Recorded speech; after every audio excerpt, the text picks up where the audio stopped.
Ovarit Trung, bonjour. Bonjour. On est aujourd'hui aux Assises de l'automobile et on parle de la voiture de demain. Quelle sera-t-elle cette voiture de demain? Alors, la voiture de demain, je pense, sera très diverse. La voiture sera à la fois thermique, elle sera électrique, elle sera biogaz, elle sera hydrogène.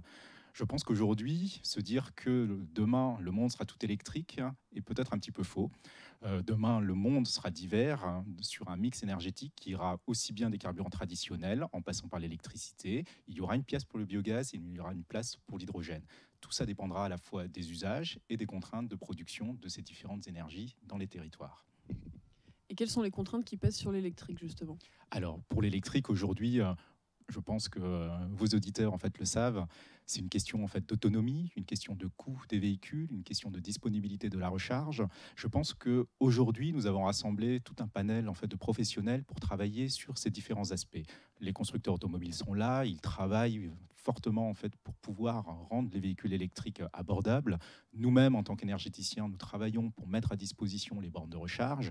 Demain, la recharge ne sera pas uniquement celle de la recharge publique en voirie, c'est aussi la recharge à la maison, la recharge au bureau, à destination.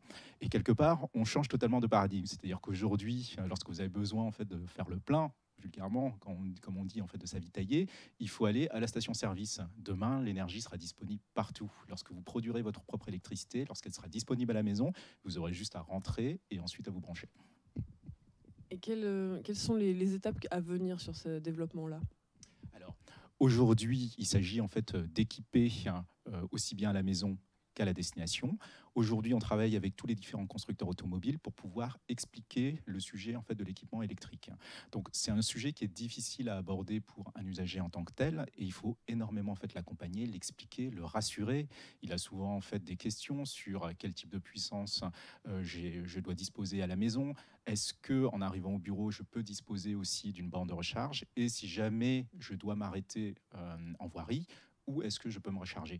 Et notre intention est de pouvoir répondre à toutes ces questions-là en équipant la maison, en équipant les bureaux et aussi en assurant l'interopérabilité avec tous les différents réseaux publics qui existent, mais aussi ceux à venir.